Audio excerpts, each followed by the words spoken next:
¿Qué tal? Buenas tardes, ¿cómo les va?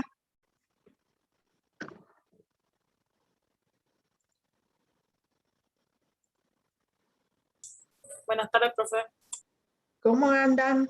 Calorcito, ¿no? Buenas tardes, profe. Bueno, ¿tienen ganas hoy de aprender?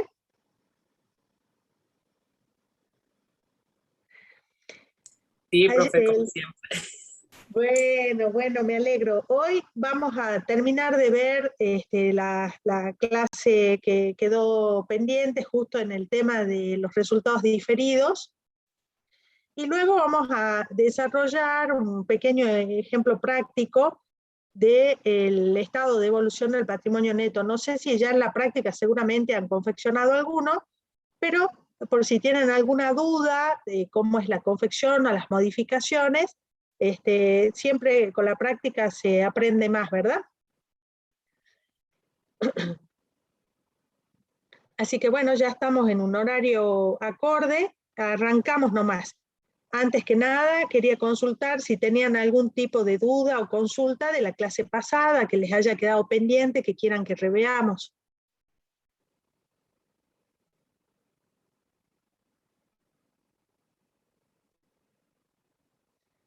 Bueno, gracias, Florencia, por responder. Bueno, seguimos entonces en el punto que quedamos de la clase pasada. El último punto que habíamos analizado era el tema de los ajustes y resultados de ejercicios anteriores.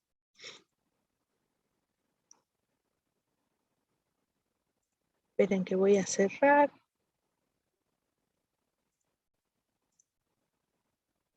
Ahí está.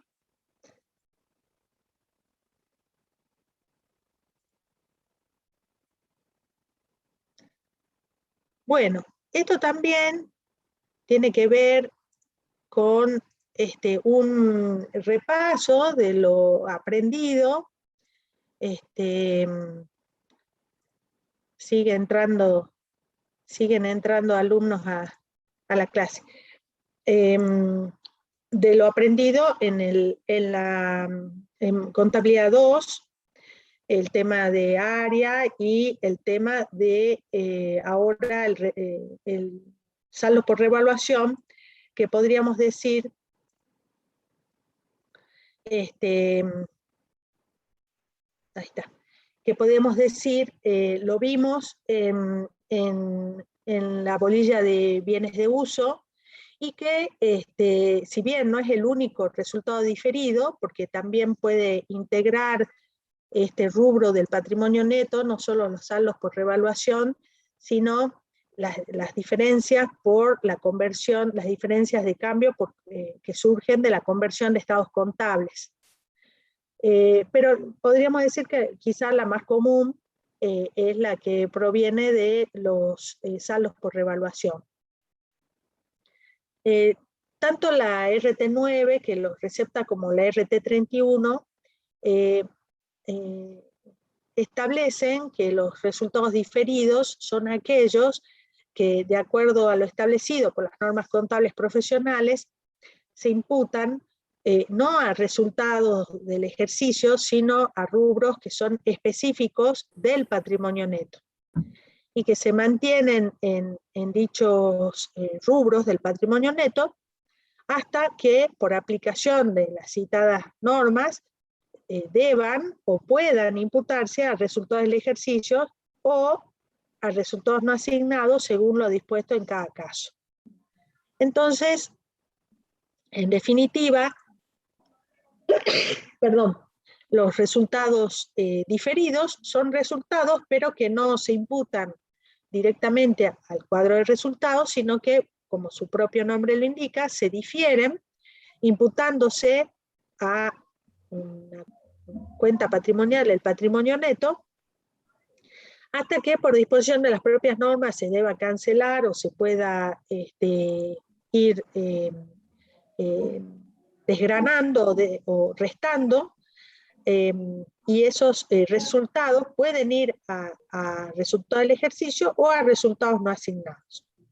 El modelo de revaluación de la RT31, recordemos, estipula que ciertos bienes, como los bienes de uso, pueden medirse al valor razonable.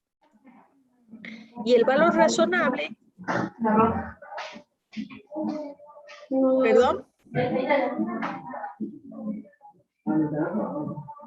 ¿Alguien tiene el micrófono abierto? Ahí está. A ver.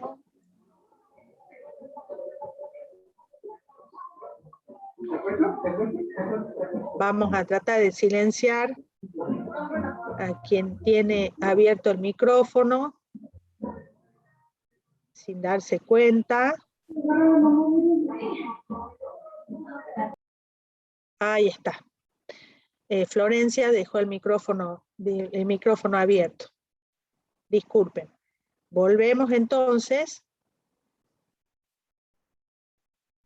que el modelo de revaluación establece que, ven, ¿no? La filmina, ¿verdad? Sí, profe. También, bien. Entonces, establece que, por ejemplo, los bienes de uso pueden medirse en vez de a costo amortizado o valor residual a su valor razonable si es que se adopta el modelo de revaluación. ¿Y a qué es igual el valor razonable? El valor razonable, y esta definición está tomada de las normas internacionales, es el importe que surge de una transacción comercial realizada en condiciones de contado, o sea que hay que, digamos, separar los componentes financieros que puedan estar incluidos en el precio de esa transacción, entre partes interesadas, informadas e independientes.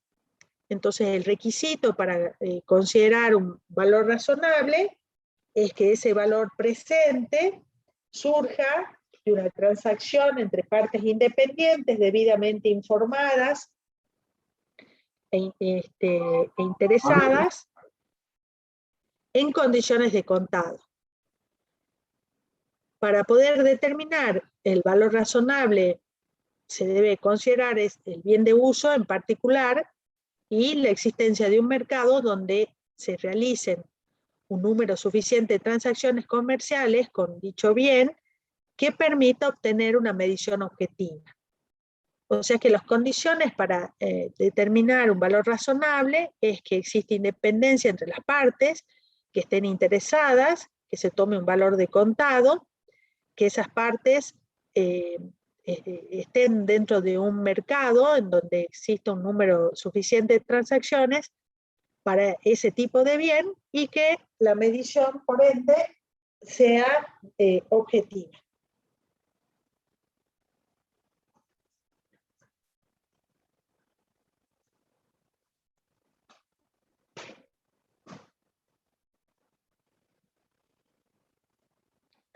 Disculpen, me tengo que sonar la nariz. Entonces, el valor que surge del modelo de revaluación, el valor revaluado, a la fecha de revaluación, es igual al valor razonable. La diferencia entre el modelo de revaluación establecido por el RT 31 y el revalúo técnico que estaba contemplado en la RT10 es que la medición en la RT10 la realizaba un tercero independiente que sea experto. No dejaba la decisión de la medición en cabeza de la empresa. Por lo tanto, podríamos decir que las condiciones para determinar un valor razonable en la nueva RT31 es más laxa, es más permisiva que las condiciones establecidas en la RT10, en el viejo modelo de revalúo técnico, en donde se exigía siempre que exista un tercero independiente, un técnico, un especialista que determine el valor presente del bien. En virtud de eso, cuando se adopta el criterio de modelo de revaluación hay que adoptarlo para todos los tipos de bienes, o sea, todos los bienes del mismo tipo, y esa es una condición establecida por la RT31 que no estaba en la vieja RT10. Por lo tanto, si por ejemplo un rodado se pretende medirlo a su valor razonable, todos los rodados van a ser medidos bajo el mismo criterio.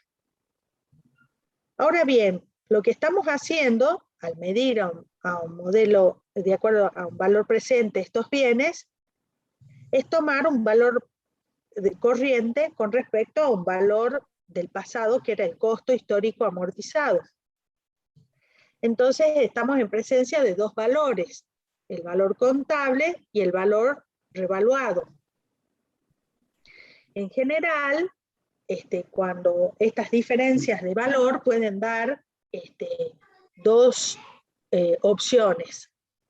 Una es que el valor revaluado sea mayor al valor contable y por lo tanto habrá un incremento del valor contable. En cambio, si el valor revaluado es menor que el valor contable, puede existir una disminución.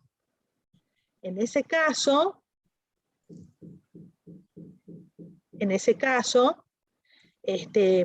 el destino, la diferencia entre el valor presente, el valor revaluado y el valor contable, que es el valor del pasado, tendrán diferentes destinos de imputación. Porque si se trata de un incremento, o sea, el valor revaluado es mayor al valor contable o el costo histórico amortizado, ese incremento va a ser un resultado diferido que se imputa en una cuenta del patrimonio neto. No va a resultado, no es un resultado por tenencia, es un resultado diferido. Y cuando el valor presente, el valor revaluado, es menor que el valor contable, las disminuciones sí se consideran pérdida del ejercicio, son un resultado del ejercicio.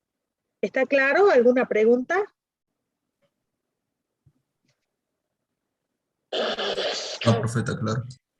Bueno, entonces cuando el valor presente es menor, es un resultado por tenencia negativo, va al estado de resultado. Cuando el valor presente o el valor razonable, el valor revaluado es mayor que el valor contable, esto es el valor de costo menos sus depreciaciones acumuladas, se imputa a resultados diferidos a través de la cuenta saldos por revaluación. Entonces, la cuenta saldos por revaluación integra los resultados diferidos en el patrimonio neto. Y eso cuando nace la cuenta. Ahora, a medida que transcurra la vida útil de ese bien, se irá desafectando ese mayor valor, ese valor que surge de la revaluación, a medida que transcurra la vida útil del bien. O, da la norma la opción, se puede mantener sin ir desafectándolo a medida que transcurre el tiempo, en resultados diferidos hasta la venta. Esta opción también es una innovación del RT31 respecto del RT10, o se mantendrán resultados diferidos cuando se dé de baja el bien, o hasta que la empresa lo decida. Y en esos casos se desafectará de manera completa.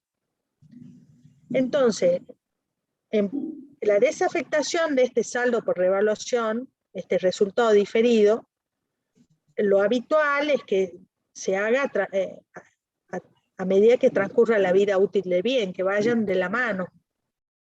Pero la norma da la opción de que se mantenga hasta que ese bien sea vendido, o se dé de baja, o efectivamente hasta que la misma empresa lo decida, y allí, cuando se desafecta, esa desafectación va a resultados no asignados.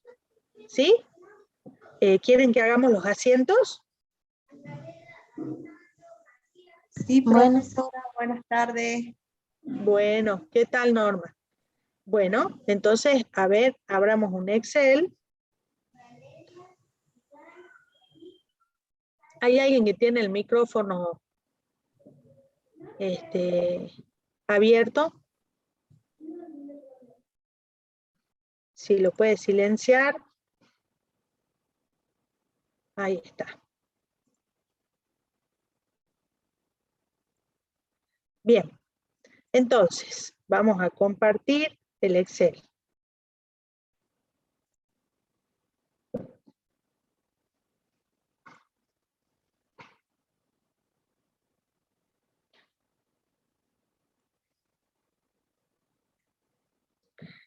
Cuando se constituye, cuando se hace el revalúo, se está dando un mayor valor a un, por ejemplo, a un rodado, o a los rodados, ¿sí? Y, digamos, al haber, se va a imputar a saldo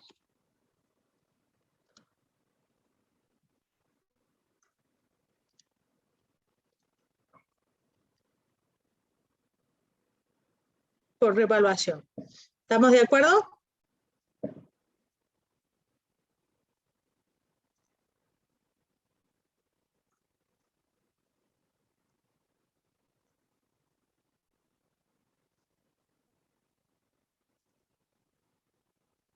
Bien. Ese mayor valor, recuerden, surge de medir al valor razonable al momento de la medición. O sea, es un valor presente, es un valor corriente, ¿sí?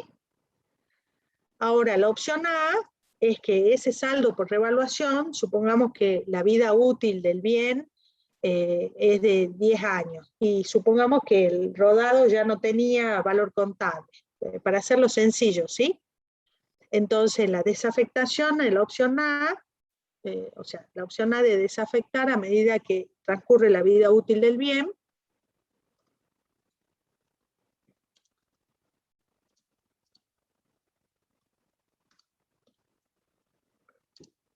vamos a suponer que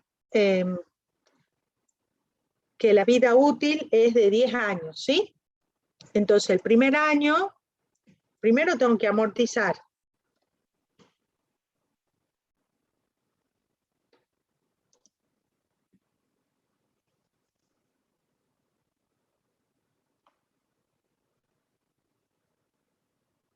¿Sí? A amortización acumulada.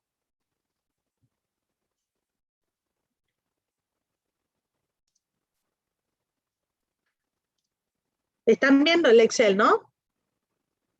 Sí, profe. Supuestos le voy a poner acá. 1, rodados sin valor residual. O sea, al momento de la revaluación ya estaban totalmente amortizados, ¿sí? Totalmente amortizados. Yo, para hacerlo sencillo el ejemplo, ¿sí? Amortizados. ¿Sí? Entonces. Después. 2. Vida útil. Por poner, ¿no? 5 años. ¿Está? ¿Preguntas hasta acá? ¿Se entendió el ejemplo, todo?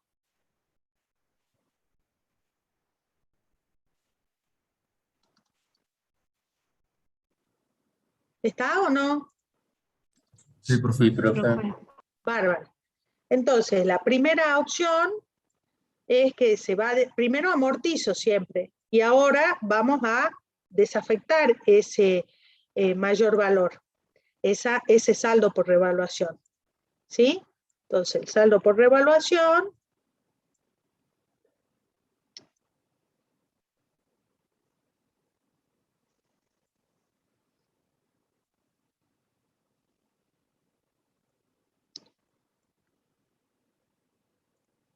¿a qué? ¿A dónde va el saldo por revaluación según lo que acabamos de leer? Resultado diferido.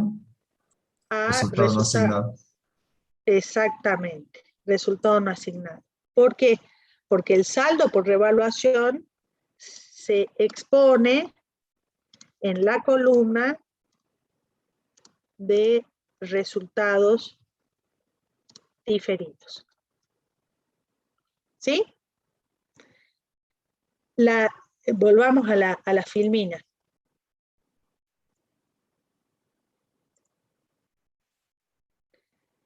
Se desafectará a medida o se mantendrá el resultado diferido. La desafectación implica su transferencia a resultados no asignados.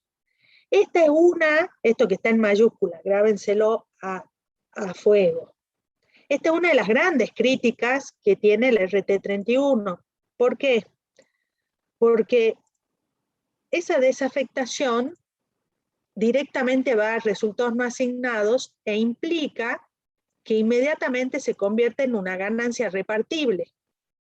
Si fuera a resultados del ejercicio, porque este saldo por revaluación debitado, acá es 1000, ¿no? Perdón, no es 10.000, es 1000. Es 2000, perdón, es 5 años. 2000.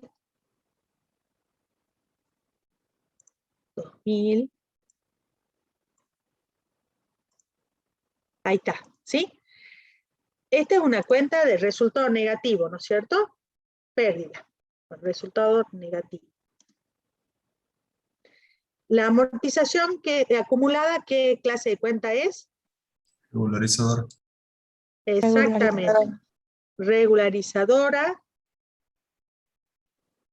de activo. ¿Sí? El saldo por revaluación se pone en resultados diferidos. O sea, voy a ir mermando la columna de resultados diferidos.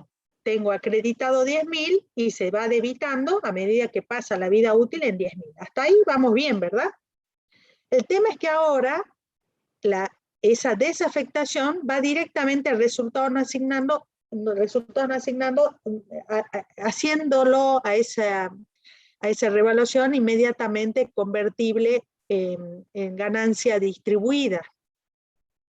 Y fíjense que yo al presente ejercicio lo estoy castigando con una mayor amortización que antes de la revaluación no la hubiera tenido. Si yo no hubiera hecho la revaluación, no tendría el resultado negativo de 2000.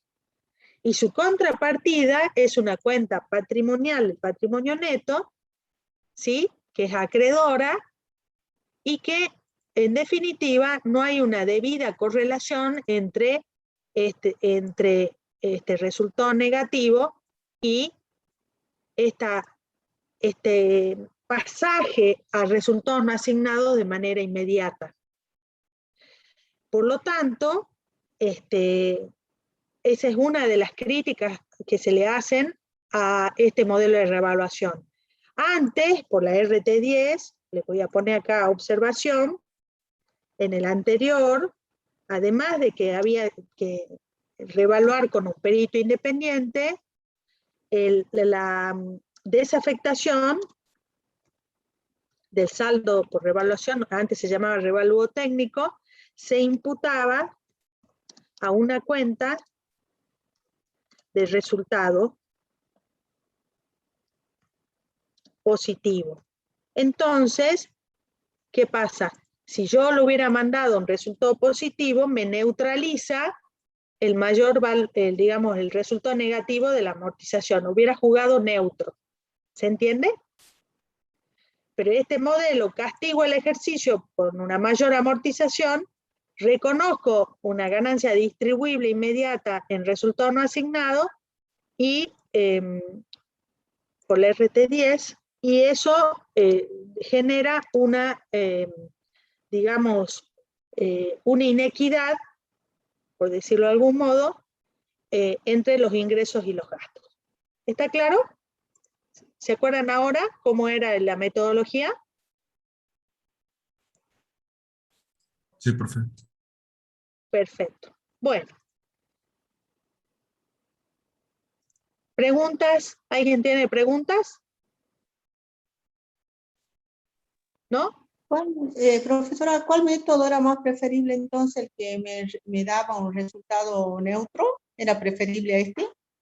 Yo creo, ¿no? El que lo contemplaba la RT10, el revalúo técnico contemplado por la RT10, por dos razones principales.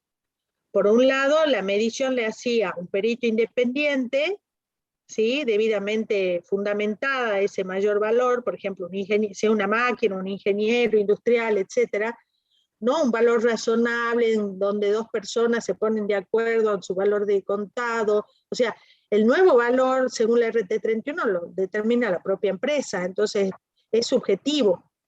Y una de las razones por las que siempre la doctrina a los bienes de uso los midió, siempre propuso que se midan a un costo histórico y no a un valor corriente, es justamente por la falta de objetividad en la medición.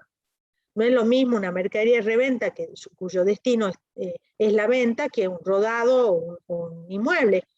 A ver, hoy por hoy, si quieren medir un rodado, pueden tener el mismo rodado, rodado usado, con los mismos kilómetros, la misma condición, exactamente iguales y una abismal diferencia de precio entre uno y otro.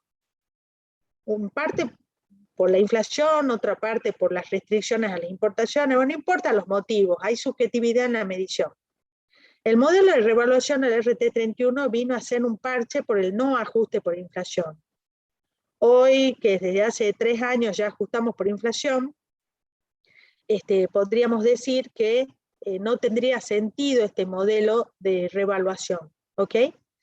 En definitiva, las dos cuestiones que se le critican a la RT31 es la falta de objetividad en la medición, porque el valor razonable lo determina el ente, y en segundo lugar, la desafectación del saldo por revaluación que se imputa directamente al resultado no asignado, y hasta el ente puede decidir nunca desafectarlo hasta la venta, o sea, queda inflado el patrimonio neto, queda gordito el patrimonio neto porque no desafecto ese resultado diferido, lo puedo dejar indefinido.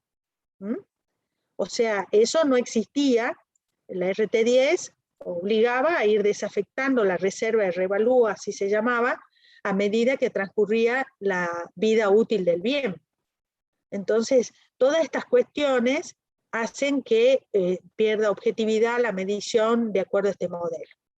De todos modos, esta materia es de exposición, aunque siempre debemos recordar la medición, ya sea por las notas que debemos confeccionar, y porque, bueno, hay que recordar lo aprendido en las materias anteriores. Recuerden, los saldos por revaluación integran los resultados diferidos y su desafectación es optativa. Se puede hacer a medida que transcurra la vida útil del bien, que es lo más razonable, pero la norma me da la opción de mantenerlos en el patrimonio neto, que está más gordito, porque es un valor corriente positivo que se imputó a resultados diferidos, y se mantendrá ahí, dice la norma, lo puede dejar en forma indefinida hasta la venta o la baja del bien, o hasta que la empresa lo decida. En esos 3 casos, la desafectación será completa. ¿Está claro? Profesora, pero esto es repaso de conta 2. ¿es un arma de doble filo entonces para la empresa? Porque dice no es un arma de doble filo. Vuelvo a insistir, este modelo de revaluación nació para dar una respuesta a años que no se ajustaba por inflación, entonces los bienes de uso estaban a un valor comido por la inflación y que no eran reales. Entonces, como no nos dejaban ajustar por inflación, salió este parche. Hoy, si se quiere, no tendría sentido. Pero este parche, en vez de reflotar el modelo contemplado en la RT10, recuerden que la RT10, ya derogada, contemplaba la medición a valores corrientes, era el modelo puro de valores corrientes. Se derogó cuando primero se modificó con la RT12 y luego con el marco conceptual fue derogada. El marco conceptual, la RT16 y 17, establece que el criterio de medición, en sus orígenes, cuando nacen esas normas, justamente receptando lo que la doctrina propiciaba, los bienes de uso debían medirse a su costo histórico menos sus amortizaciones acumuladas, o sea, el valor libro o valor residual. entonces ya no se podía reevaluar técnicamente o medir a valor corriente los bienes de uso.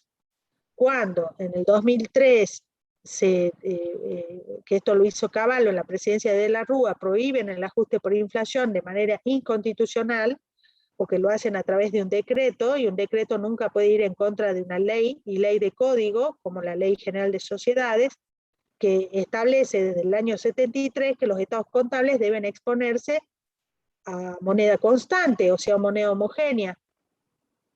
Entonces, bueno, nada, para hacerle frente a esa grave incoherencia en los estados contables con bienes de uso muy a valores históricos sin ajustar por inflación, salió este modelo de reevaluación que deja mucho que desear. ¿Está? Quienes hayan cursado contabilidad 2 hace poco, o en los últimos 2 años, que hemos estado con plataforma, en el Moodle había un artículo escrito por el Control Reston y por mí, apenas salió el RT31 en el año 2012, que criticaba fuertemente y estaba con los ejemplos. Bueno, y el profe Reston luego hizo un libro que van a poder repasar todo lo contemplado por la RT31. Lo importante en esta materia es cómo se exponen los saldos por revaluación, ¿sí? Como yo les comenté, se exponen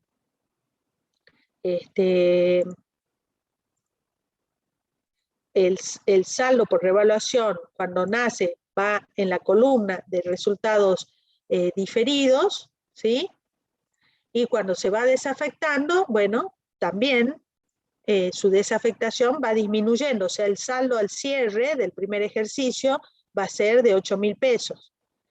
Y la contrapartida va directamente a resultados no asignados. ¿Está? ¿Quedó claro? Sí, profesora, gracias. Bien.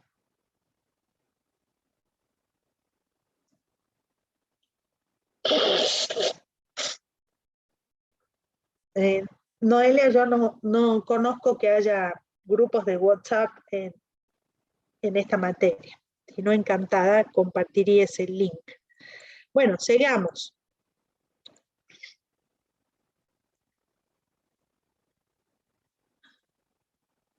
De nada. Bueno, ahora vamos a ver, que eso está en el programa, las causas de las variaciones que pueden acontecer sobre el estado de evolución, las cuentas patrimoniales, el patrimonio neto que se exponen en dicho estado. Sabemos que los movimientos con los propietarios pueden deberse a aportes de los propietarios,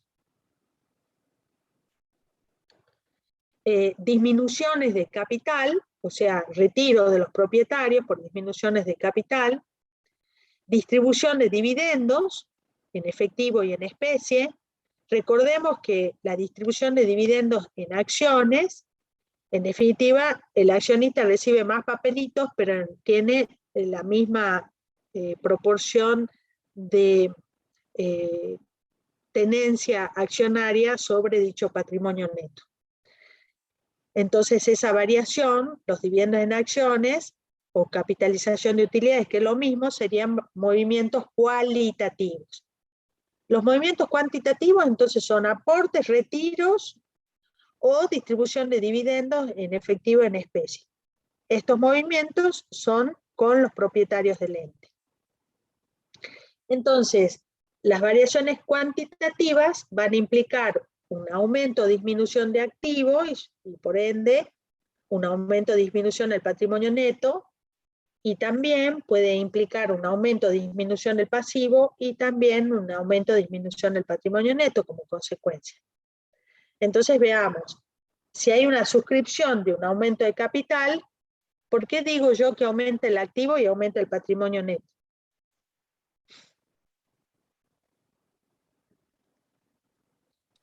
Porque ¿Cuál sería el asiento? Cuando suscriben y aún no lo integran, tenemos un crédito hasta que nos lo integren, digamos, el patrimonio neto sube por ese capital suscrito. Está muy bien. La cuenta, el asiento sería accionistas a capital. ¿Verdad? Yo le pondría capital suscripto, mejor, Bueno, no importa. porque no está integrado. Está bien, eso se puede, generalmente se pone una sola cuenta y luego se aclara en notas qué porción está suscripta e integrada. Generalmente la suscripción de acciones no pasa mucho tiempo hasta que se integra, ¿no? Si no es como una promesa de un aporte irrevocable. Cuando ya hablamos de aumento de capital, implica que si ya está aprobada por asamblea, debe integrarse, digamos, al día siguiente, a los 2 días, para luego hacer la modificación del contrato y por ende, cuando se trate una suscripción de nuevas acciones, se debe modificar el contrato. Ahora, un aporte irrevocable, o sea, es correcto lo que usted dijo, ¿no? Lo que pasa es que generalmente se usa una sola cuenta capital y después en nota se aclara qué porción es suscripta y qué porción está integrada. Pero si usted quiere, puede tener las 2 cuentas, no hay problema. Luego, ¿por qué se aporte irrevocable de una deuda disminuye el pasivo y aumenta el patrimonio neto? ¿Cómo sería el asiento?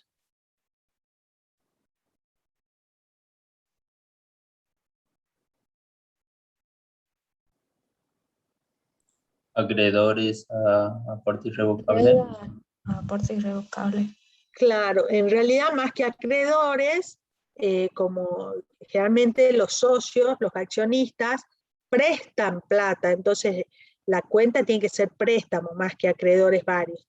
Acreedores varios se usa más, por ejemplo, cuando se trata de una deuda por la compra de un bien de uso, por ejemplo, ¿sí? Si no, es un préstamo, pero bueno, es correcto. Préstamos a aporte irrevocable. Y recuerden que para considerar como aporte irrevocable se debe cumplir con todos los requisitos, que en este caso, como fue un préstamo, ya el dinero ingresó antes, o sea, este aporte irrevocable está efectivamente integrado, porque el primer asiento fue para el ente, no sé, caja y bancos o caja a préstamo. Y ahora ese préstamo, por decisión asamblearia, se transforma en aporte irrevocable. Por lo tanto, el asiento será préstamo a aporte irrevocable. ¿Está claro? Entonces, decisión asamblearia y están efectivamente aportados, digamos, porque ya se aportó cuando se dio, nació el préstamo. ¿Está claro, no? ¿Sí? Sí, profe. Bien, después tenemos otra variación cuantitativa que sería cuando el ente decide aprobar una distribución de dividendos en efectivo. Allí, ¿cómo sería el asiento? Cuando la asamblea decide una distribución de dividendos en efectivo. Resultados no asignados a dividendos en efectivo a pagar, por ejemplo. Claro, exactamente. Resultados no asignados a dividendos a pagar, o dividendo en efectivo a pagar. Perfecto. Y cuando se pague, se hará dividendos en efectivo a pagar a banco. ¿Sí? La otra variación cuantitativa, todas estas disminuyen o aumentan el patrimonio neto, es la aprobación y distribución de dividendos en efectivo en el mismo momento. O sea, se aprobó y se pagó. Allí, ¿cuál sería el asiento entonces?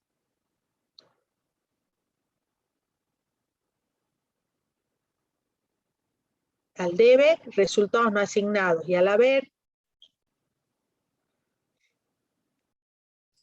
si ya se están pagando, ¿cuál sería la cuenta? Caja. Los Caja dividendos, o bancos, ¿sí? Caja o bancos, porque bueno, seguramente son montos importantes y ahora todo se hace por transferencia, por vía CBU, por ejemplo, ¿sí? Entonces, el asiento sería resultados no asignados a bancos. Directamente, o si quieren, pueden usar la cuenta de dividendos a pagar y luego cancelarla en otro asiento, pero si está aprobada y en el mismo momento se paga, se puede hacer resultados no asignados a caja o caja y banco o banco. ¿Está? Profe, eso después se lo pone en nota, que es referido a los dividendos. Claro, claro que sí. Se pone en nota y en el estado de evolución del patrimonio neto es un renglón en donde se hace como un renglón por todas las decisiones de distribución que tomó el ente en dicha reunión. Por ejemplo, distribución, constitución de reserva legal o desafectación de reserva estatutaria, distribución de dividendos en especie, en efectivo, etc. Entonces, en el estado de evolución que ya vamos a ver, se expone decisiones según asamblea realizada el día 20 de abril del 2021. Y allí se exponen todos estos cambios, cualitativos y cuantitativos. ¿Sí? Ya ahora enseguida terminamos y vamos a ver un práctico que está también subido a la plataforma, pero lo vamos a desarrollar aquí juntos. Luego tenemos los saldos por revaluación, que cómo va a ser el asiento que ya lo vimos. Bienes de uso a saldos por revaluación, ¿se acuerdan? Y los áreas también son variaciones cuantitativas, ya sea que aumenten o disminuyen el saldo inicial de resultados no asignados. Y recuerden el criterio restrictivo para su reconocimiento, que son solo por errores, omisiones, o cambios en los criterios o los métodos de evaluación respecto a resultados de ejercicios anteriores. Las cualitativas son aquellas que no modifican la cuantía del patrimonio, por lo tanto, son meras reclasificaciones del mismo. O sea, el patrimonio neto aumenta y disminuye la misma cuantía. Por ejemplo, la afectación de una reserva. ¿Cómo sería el asiento de afectación de una reserva?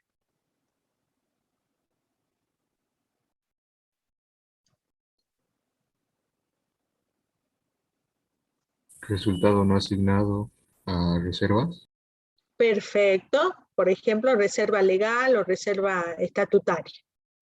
Después tenemos la distribución de dividendos en acciones, que eso ya se los adelanté. Es como una capitalización de utilidades. ¿Cómo sería el asiento de la distribución de dividendos en acciones? Resultado no asignado a capital. Exactamente, perfecto. Luego, la desafectación de una reserva. Por ejemplo, tenía una reserva facultativa que se decide desafectarla porque ya se cumplió el fin por el cual fue creada. Esa desafectación, ¿cómo se registraría?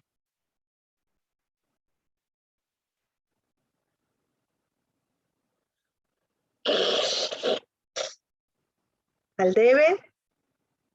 ¿Qué va? Reserva, resultado no asignado. Exactamente, reserva facultativa a resultado no asignado. O sea, cuando nace la reserva o cuando se afecta ganancias para ser ganancias reservadas, se debita el resultado no asignado y se acredita la reserva facultativa. Cuando se desafecta es el contrario. Vuelve esa ganancia que estaba reservada a los resultados no asignados. La capitalización de un ajuste de capital, ¿cómo sería el asiento?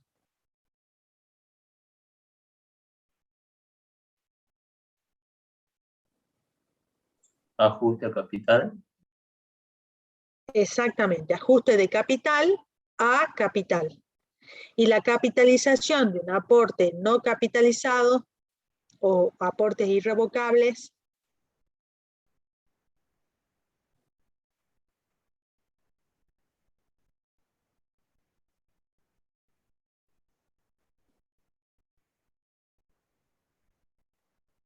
la capitalización del aporte irrevocable, que la tenemos que hacer a los 180 días que se hizo el aporte. ¿Cómo sería el asiento? Al debe. Aporte irrevocable a capital. Revocable a capital. Exactamente, aporte irrevocable a capital. Perfecto, muy bien. Entonces, bueno, vamos al planteo. La firma Gurilo cierra sus ejercicios económicos el 31 de diciembre de cada año.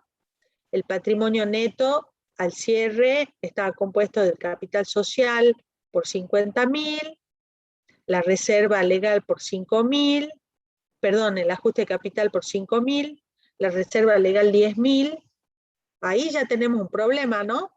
Porque fíjense que la reserva legal es el 20% del capital social, pero recordemos que la reserva legal tiene que ser el 20% del capital más el ajuste de capital. Y luego resultados no asignados por 120.000. Luego se hace en abril del año siguiente una asamblea en donde deciden hacer la distribución de las utilidades. Y ahí emprolijan, ¿sí?, la reserva legal porque afectan de resultados no asignados 1.000 pesos, y con esos 1.000 pesos se llega a los 11.000, que serían el 20% de 55.000. Luego tenemos gratificaciones al personal, dividendos en especie, reserva facultativa y dividendos en efectivo. Valga un paréntesis y una aclaración el tema de gratificaciones al personal. Si y esto tiene consecuencias impositivas y previsionales también, porque la contabilidad refleja hechos económicos y por lo tanto debe ajustarse a la realidad económica lo máximo que se puede a la realidad, ¿verdad?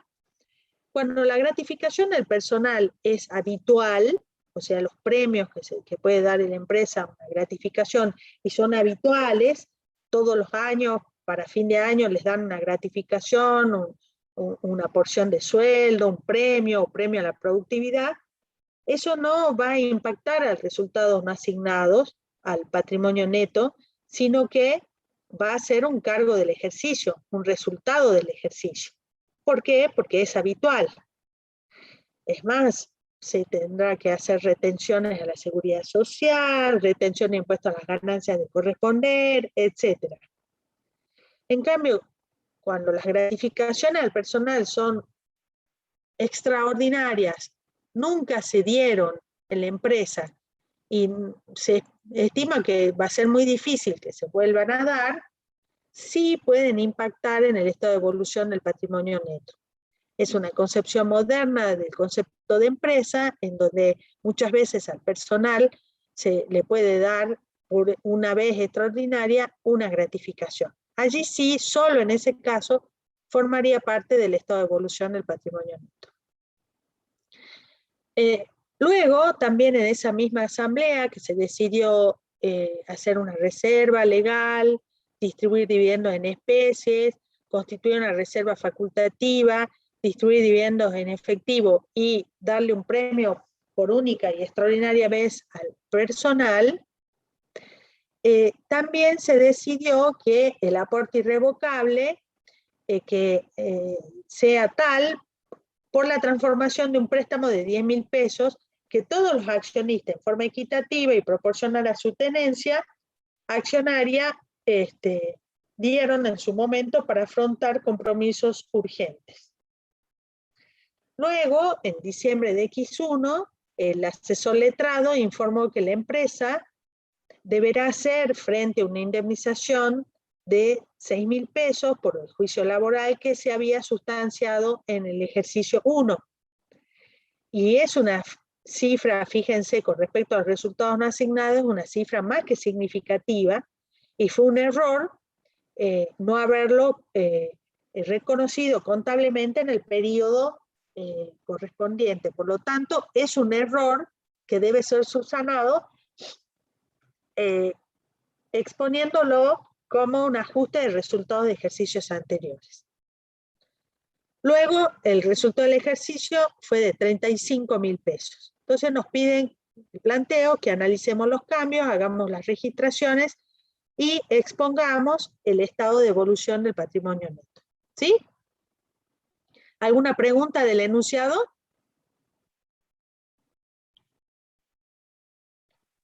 Muy mucho no se me quedó la explicación de gratificaciones al personal. ¿La puedes repetir? Bueno, vamos a profesora. ir. ¿Cómo? ¿La puedes repetir a la explicación de gratificación al personal? Cuando es muy repetitivo, entonces, ¿a dónde va? Me lo decía. Y cuando es extraordinaria, en el estado de evolución del patrimonio neto, dijo. Así es. Si son habituales, son cargos del ejercicio, y es más, al ser habituales, implica que inclusive se tiene que hacer los aportes a la seguridad social. Y retener impuesto a las ganancias. O sea que en vez de ver mal resultados no asignados, es una cuenta de resultado negativo que irá en el cuadro de resultados. En cambio, en el ejemplo, más que nada es para ver los movimientos que puede tener el estado de evolución del patrimonio neto. Hacemos el supuesto de una gratificación extraordinaria por única vez, porque eso está contemplado tanto en la ley de impuestos a las ganancias como en la parte previsional, que si es extraordinaria no lleva aporte a la seguridad social, porque carece de la, digamos, habitualidad, y tampoco se liquida impuesto a las ganancias. No se retiene impuesto a las ganancias al empleado, ¿sí? ¿La ¿Está? habitualidad significa hacerlo una vez al año, profesora, la gratificación al personal? Una vez al año o más. Por eso, a ver, esta gratificación es única e irrepetible. Por eso va en el estado de evolución. Si usted la dio, aunque sea una vez antes o 2 veces antes, y estima que va a ser más habitual, entonces ya no es extraordinaria. ¿Se entendió? Sí, profesora, gracias. De nada. Bueno, vamos entonces, vamos a poner letritas blancas.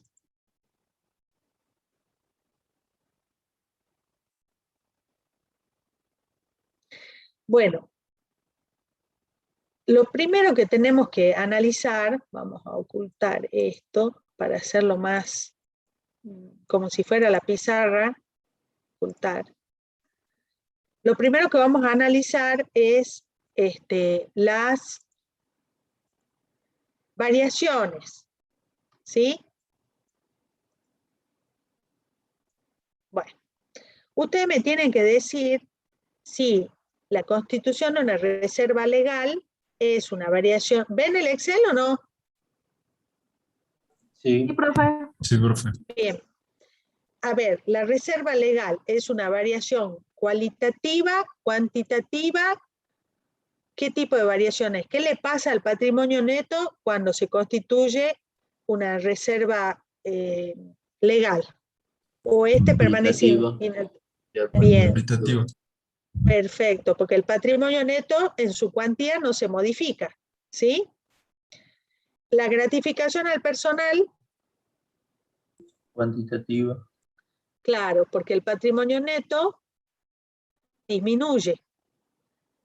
Los dividendos en especie, Cuantitativo. cuantitativa, porque también disminuye el patrimonio neto. La reserva facultativa, Cualitativo. exactamente, porque el patrimonio neto permanece inalterable. Y los dividendos en efectivo, Cuantitativo. Cuantitativo. exactamente. Entonces veamos. Aquí está, la reserva legal es cualitativa, el patrimonio neto permanece igual, la gratificación al personal es cuantitativa porque disminuye el patrimonio neto, al igual que los dividendos en especie. La constitución de reserva facultativa es cualitativa, patrimonio neto permanece inalterable, y los dividendos en efectivo es una variación cuantitativa porque disminuye el patrimonio neto. Todos estos conceptos afectan el patrimonio neto, el resultado no asignado, ¿sí? Porque sea cuantitativo o cualitativa, la sumatoria de estos conceptos afectan la cuenta de resultados no asignados. Y allí tenemos el asiento: reserva legal, gratificaciones a pagar, dividendos a pagar, reserva facultativa y dividendos a pagar. ¿Sí? ¿Estamos bien hasta ahí? Sí, profe. Perfecto.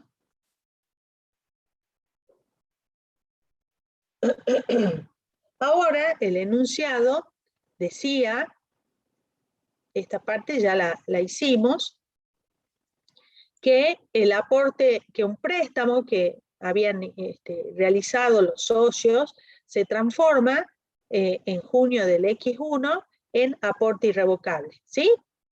Entonces, el aporte irrevocable, ¿qué va a ser? ¿Una variación cualitativa o cuantitativa?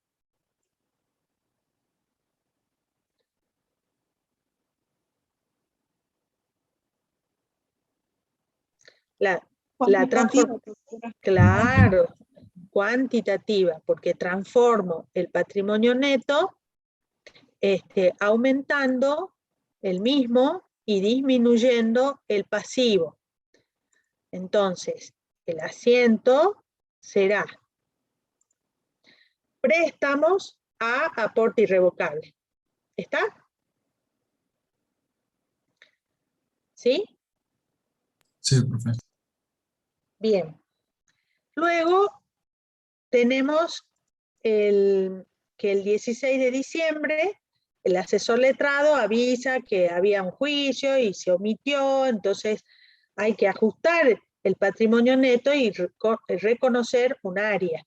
Ese área va a impactar obviamente en el patrimonio neto. Es una variación, por supuesto, ¿de qué tipo?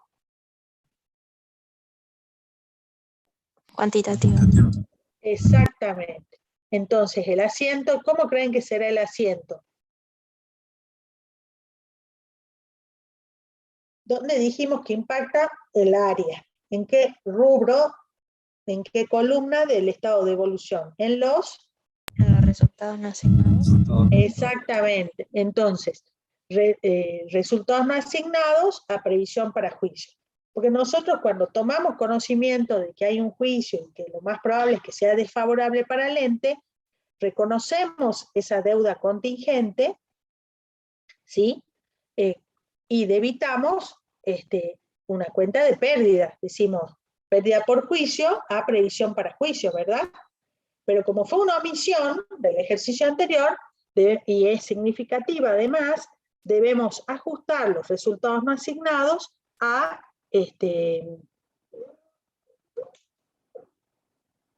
por esa omisión. ¿Está claro?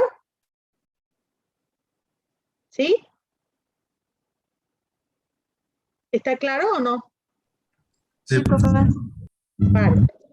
Después tenemos el resultado del ejercicio que es, son 35.000 pesos, lo que provoca obviamente una variación cuantitativa del ejercicio. Este asiento de resultado del ejercicio al resultado no asignado, podríamos decir que es el asiento de refundición, ¿no? Donde se acreditan todas las cuentas negativas y se debita todas las cuentas positivas contra el resultado del ejercicio. Pero a los fines del práctico hacemos un solo asiento, ¿no? O sea, una sola cuenta. Pero este sería el asiento de refundición. El asiento de cierre, recuerden, lo que hacía era cancelar las cuentas patrimoniales de activo y pasivo. Bueno, luego hacemos la comprobación, porque yo partía, recuerden, de un patrimonio neto de, acá no está la suma, podríamos incluirla, de 185.000 pesos. ¿Sí?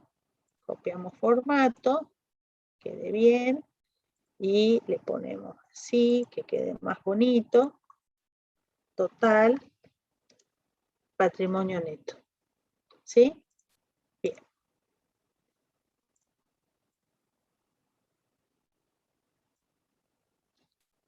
Bárbaro.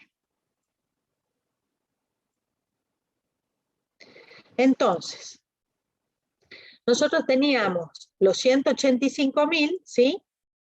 Al inicio, y tenemos las disminuciones. ¿Cuáles son esas disminuciones? Bueno, vamos a mayorizar, les voy a mostrar la mayorización. Bueno, eso se los dejo para que ustedes lo lo realicen. Acá está resultados no asignados, los 25.000, luego tengo, al haber 120.000, 6.000, 35.000, y llego a los 124.000. En definitiva, hacen la comprobación de las disminuciones, los aumentos, etcétera, y llegan al patrimonio neto al cierre.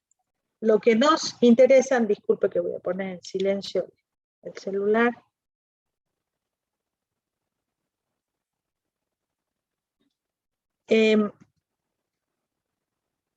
Vamos a la confección del Estado, ¿sí? Ustedes tienen que partir para el Estado se hace rapidísimo. La verdad que el Estado se hace rapidísimo. Por eso cuando estén en el parcial y les quede, no sé, 20 minutos aproximadamente, confecciónenlo al Estado. Confecciónenlo al Estado. ¿Está?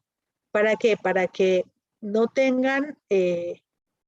porque si no lo hacen, digamos, si no lo confeccionan, no hacen nada del estado de evolución del patrimonio neto, no aprueban el examen. No aprueban el examen. Entonces, ¿de dónde se parte? Se parte de abajo hacia arriba. Porque yo los saldos que tengo en la mayorización de las cuentas son los saldos finales. Entonces yo tengo que partir, por ejemplo, de... el saldo al cierre, los 124.000, es el que surge de los resultados no asignados al cierre luego de hacer las modificaciones. ¿Está claro? El sumas y saldos le muestran los saldos al cierre. Luego se van cargando las modificaciones, las que son cualitativas no afectan la cuantía del patrimonio, y las que son cuantitativas si afectan la cuantía del patrimonio, van a afectar la última columna. ¿Está? Entonces, el capital de 50.000 no sufrió alteraciones durante el periodo.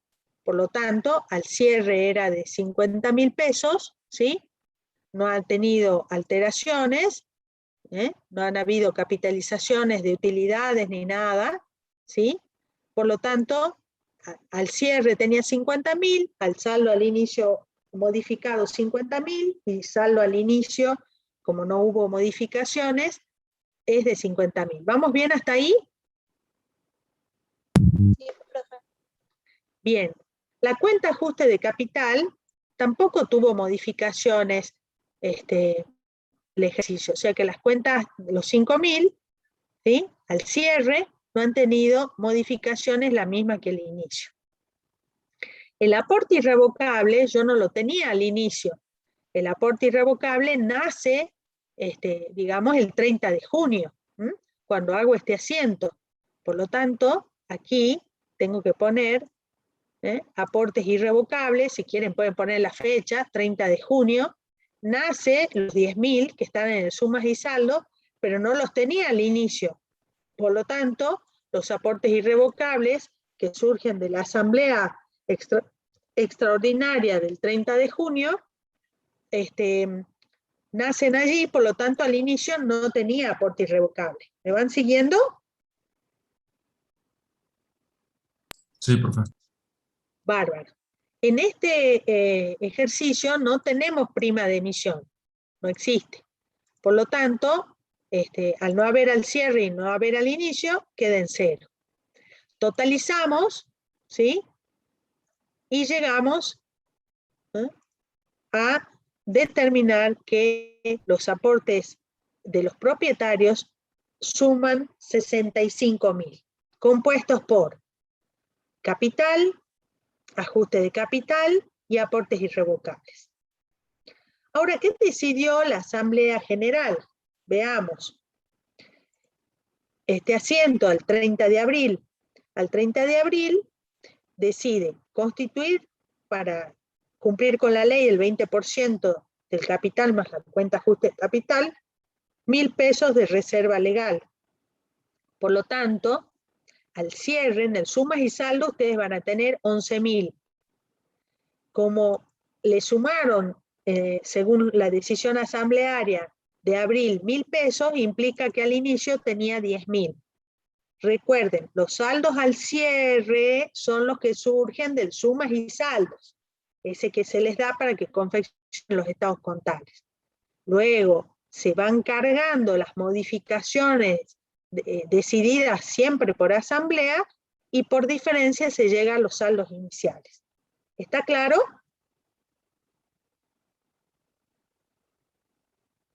Sí, profe. Buenísimo. La reserva... A ver, acá Profesora, tengo... Sí, o sea que sí. comenzamos desde abajo, decía usted, ¿no? Claro, claro. Ustedes, a ver, ¿no han hecho todavía en los prácticos algún estado de evolución? ¿No han llegado Sí, todavía? profe, ya estamos en el segundo. Claro, y bueno, ustedes parten de un sumas y saldo, y el sumas y saldo ya tiene las modificaciones hechas, ya están los asientos. Esto que hicimos acá, de hacer los asientos, ya están reflejados en el sumas y saldo. ¿Está? Por lo tanto, a ustedes en la nota le avisan, estas fueron las modificaciones. No le van a pedir que hagan los asientos. Yo, a los fines de que ustedes comprendan las modificaciones, si son cualitativas o cuantitativas, cuáles fueron los asientos que originaron oportunamente esos cambios, hicimos estos asientos y mayorizamos. Y por eso acá no tengo el sumas y saldos, pero ustedes tienen el sumas y saldos que ya tiene contemplado en sus saldos finales todas las modificaciones acontecidas durante el periodo. Por eso partimos de los saldos finales y por diferencia sacamos los saldos iniciales.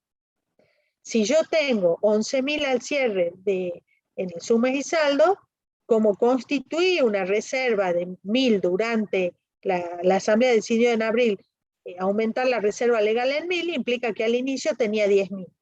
¿Se entiende? Sí, cuando en el suma y saldo tengo 5.000 pesos, por eso ustedes lo primero que hacen es completar el renglón de abajo. ¿Sí? Completar el renglón de abajo. Y después van modificando para llegar a los saldos iniciales. ¿Está? Entonces, si al cierre tienen 5.000 y ustedes saben que se constituyó una reserva de 5.000, ¿dónde está? ¿Sí? Implica que al inicio no tenía reserva. El total que tengo al cierre fue por la decisión de abril. Hacemos la suma de las ganancias reservadas y llegamos que al inicio teníamos 10.000 que eran todas legal y al cierre tenemos 16.000, 11.000 de la reserva legal y 5.000 de la reserva facultativa. La modificación del saldo ahora la vamos a ver porque estamos yendo de izquierda hacia derecha, se nos ponen ansiosos. Acá está la modificación de ejercicios anteriores que son los 6.000, ¿ven? Modificación del saldo son los 6.000 pesos. Entonces, los resultados no asignados, veamos, yo tenía resultados no asignados de 120.000 al inicio, previo al área. Entonces, los 120.000 del inicio menos el área, llego a 114.000. Añado todos los cambios cualitativos y cuantitativos que se produjeron en los resultados no asignados. Cualitativo, la reserva legal. Cuantitativa, la gratificación al personal. Cuantitativa, el dividendo en especie. Neutro, la reserva facultativa. Cualitativa. Y dividendo en efectivo cuantitativo. Le sumo el resultado del ejercicio y llego a los 124.000. El resultado no asignado del sumas y saldo es este, el 120.000. Justo en esta columna, la que surge al cierre, no es la del sumas y saldo. Esta es la del sumas y saldo. ¿Sí? Esta es la que surge del sumas y saldo. ¿Sí? ¿Está claro? ¿Está claro? Sí, profe. Bueno. Entonces, ¿por qué? Porque en el sumas y saldos yo no tengo todos los resultados del ejercicio. Este que pongo acá, la ganancia del ejercicio, ¿de dónde sale la ganancia del ejercicio? ¿De dónde la traigo? Del estado de resultado. Exactamente, del estado de resultado. Estado de resultados.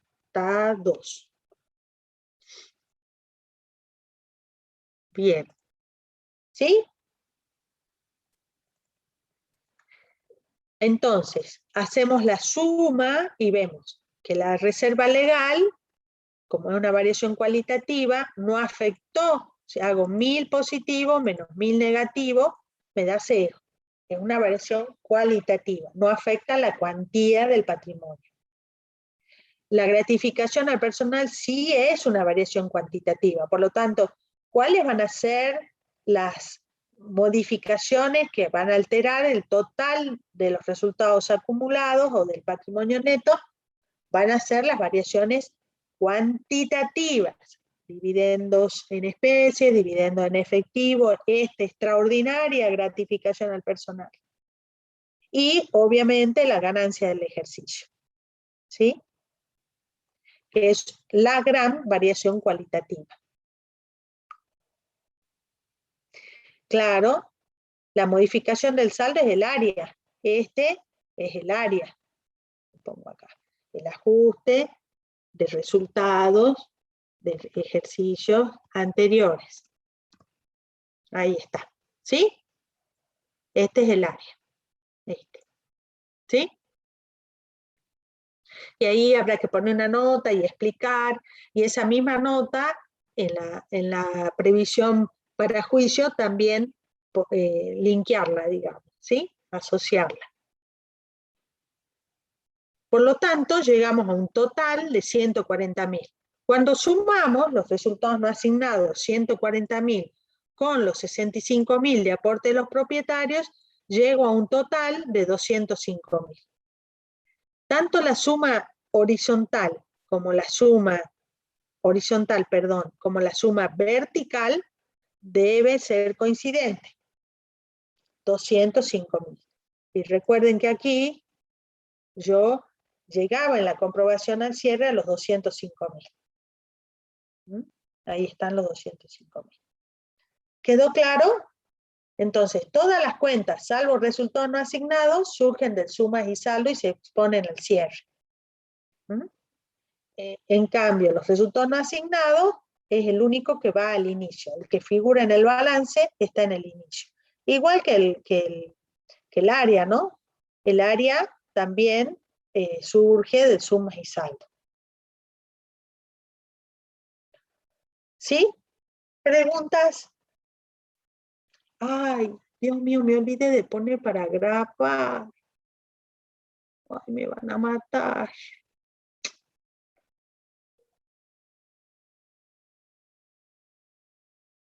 Recording in progress.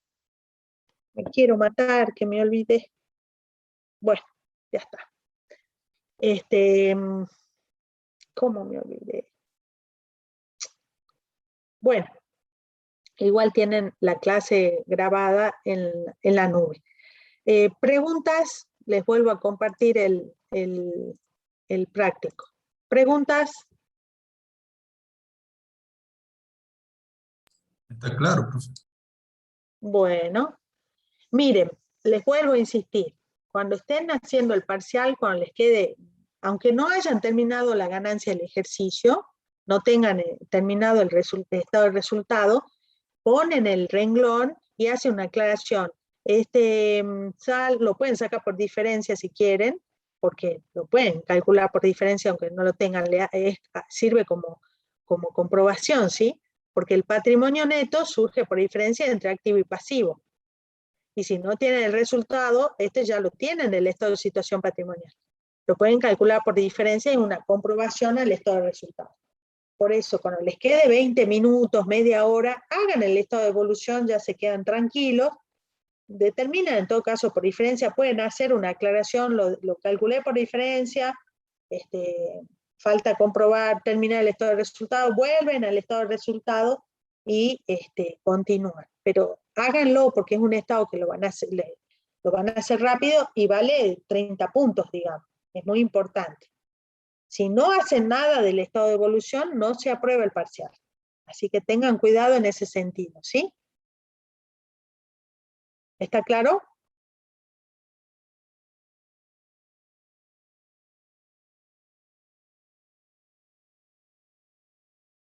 Perfecto, Fernando. ¿Alguna pregunta? ¿Alguna duda? ¿Alguna cuestión que quiera que repita, que no tengan claro, o que haya por ahí ido muy rápido?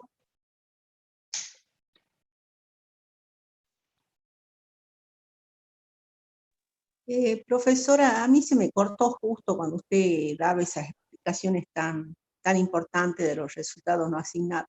Claro, yo grabé en mi cabeza que los saldos al cierre del ejercicio, o sea que el estado de evolución del patrimonio neto, lo teníamos que comenzar desde abajo, digamos, hacia arriba, tomando los saldos al cierre del ejercicio del estado de los saldos, digamos, del balance de sumas y saldos. Así es. Y de ahí lo íbamos haciendo hacia arriba. Pero después me perdí cuando dijo que a excepción de los resultados no asignados, ya comenzábamos desde arriba hacia abajo.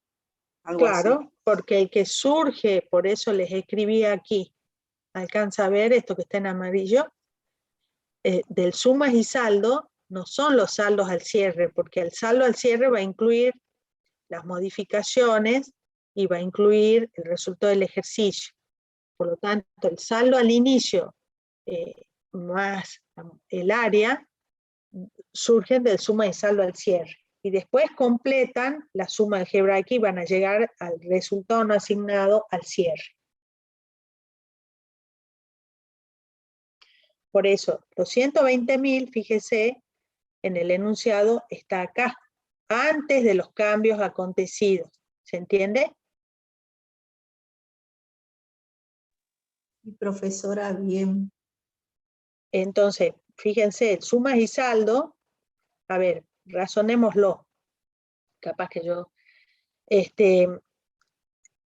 ustedes al cierre tienen hechos, no, estoy diciendo mal, el patrimonio neto al inicio es 185, disminución, no, lo que no va a tener, perdón, no es ese el resultado, qué suerte que usted me preguntó.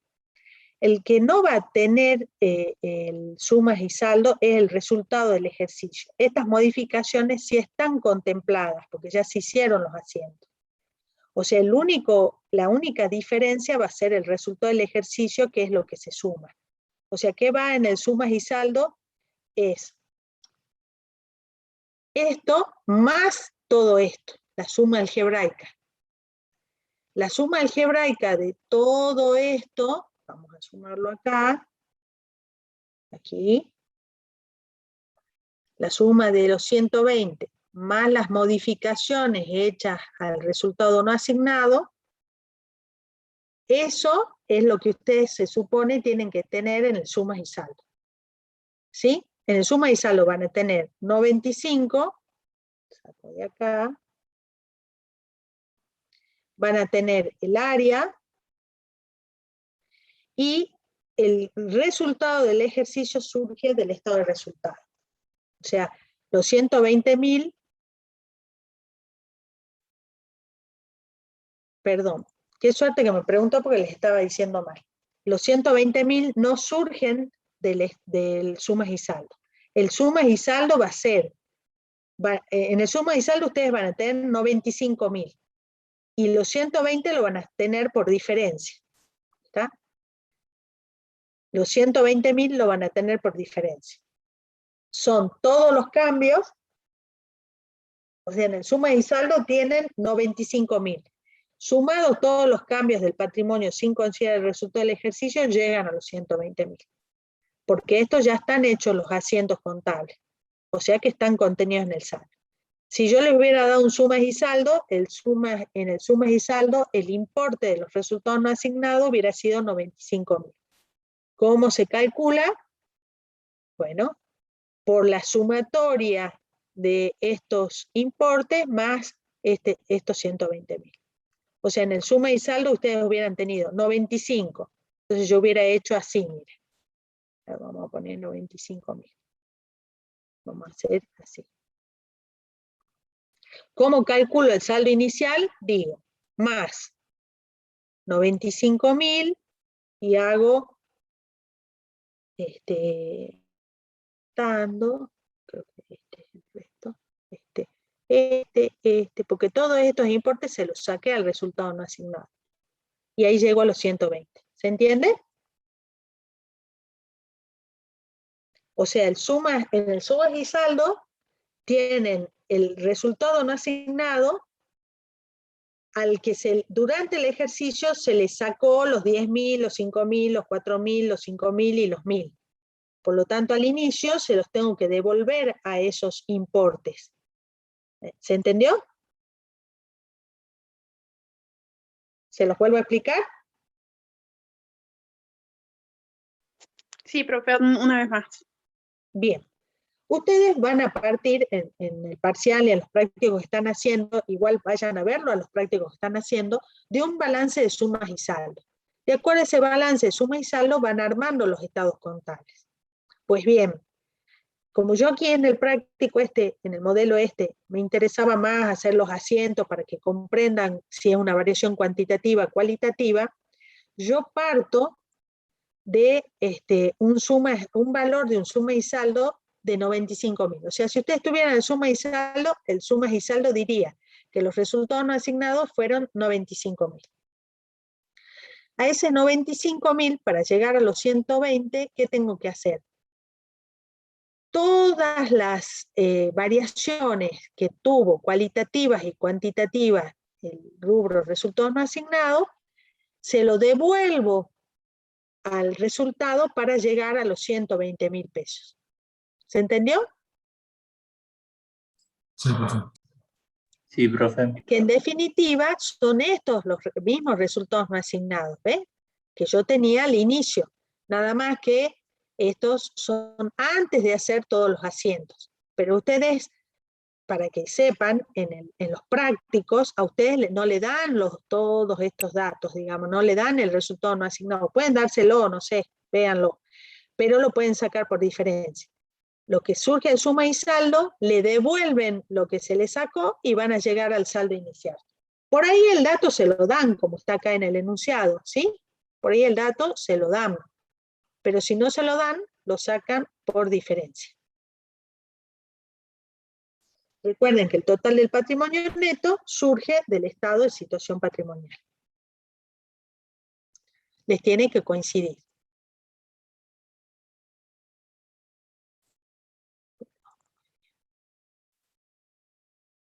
¿Sí?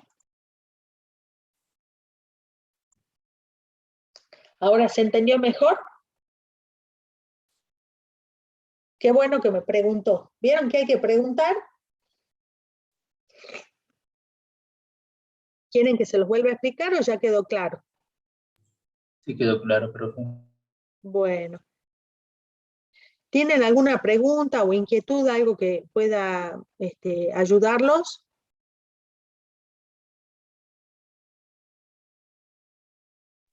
Soy mala sumando, profesora, o restando. Porque ¿Cómo esto si llego a está restando, si a los 95.000 usted los está restando, se los como tiene que todo devolver. esto, incluido los 6.000 que están más arriba, ¿no es cierto?, del área? No, los 6.000 es área, está en otra cuenta. Usted en el suma y saldo va a tener el resultado no asignado y va a tener el área. Ah, Sí. bueno, ahora sí. Claro, los 6.000 no. Bien. Le vamos a poner otro, gracias a usted, le vamos a poner otro colorcito. Vamos a poner rosadito, vamos a poner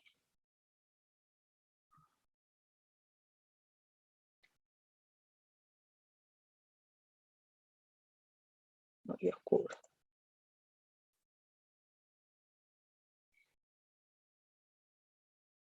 Naranjita y naranjita. ¿Sí? Bueno, Bueno, preguntas, consultas. Bueno, espero que les haya servido la clase. El estado de evolución del patrimonio neto no lo subestimen, hay que comprender las modificaciones, escuchen las clases que están grabadas en la plataforma, tienen la bibliografía, repasen de la clase de patrimonio neto de contabilidad 2, con respecto a los saldos por revaluación, recuerden que va en resultados no asignados. Aquellos que no rindieron contabilidad 2, tienen que, yo les sugiero que la vayan estudiando a medida que cursan esta materia para rendirla en, no sé, en diciembre, porque ayuda mucho, mucho, mucho en esta materia, ¿sí? Así que bueno, si no tienen preguntas, damos por finalizada la clase.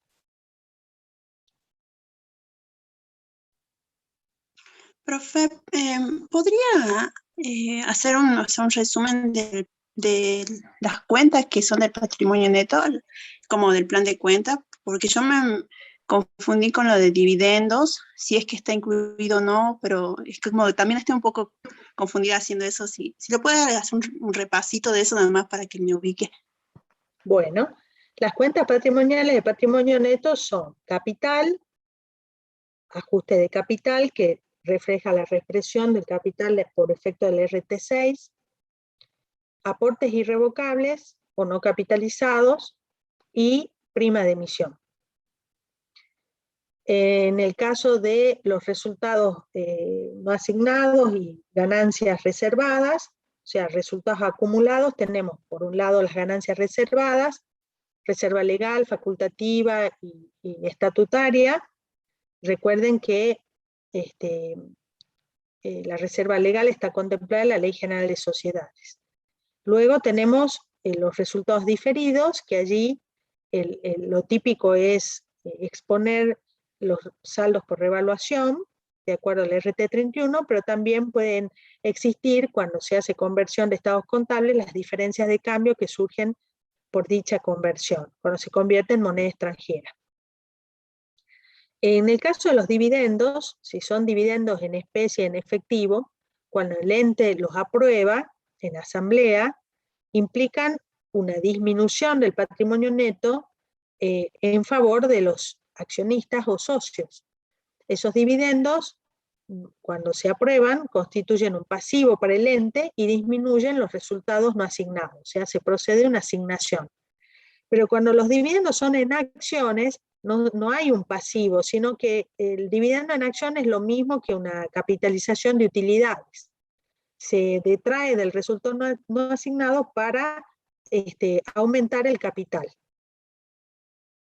Por lo tanto, en ese caso, el aumento de capital puede surgir por una capitalización de aporte irrevocable, una capitalización de la cuenta ajuste de capital, la capitalización del aporte irrevocable, una capitalización de utilidades y, lo que es lo mismo, la distribución de dividendos en acciones. Son dos formas de exponer o decir lo mismo. Dividendo en acciones es lo mismo que capitalización de utilidades. No sé, Evelia, si llegué a contestar su inquietud. Sí, profe, ahí anoté ya me quedó claro. Perfecto, bueno, me alegro. ¿Alguien más?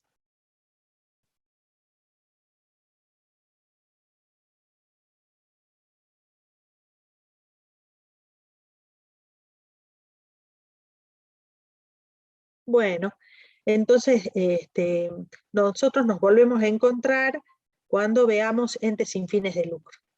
Así que, pero cualquier duda, ustedes conocen, pueden mandarme mail por la plataforma, que yo encantada se los voy a responder, y si no, les vuelvo a repetir mi dirección de mail para aquellos que necesiten evacuar alguna duda, ¿sí? Así que les deseo el mayor de los éxitos.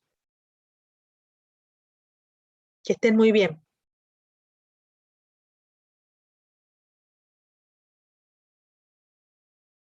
Hasta pronto. Gracias, profe. Hasta luego. Hasta luego.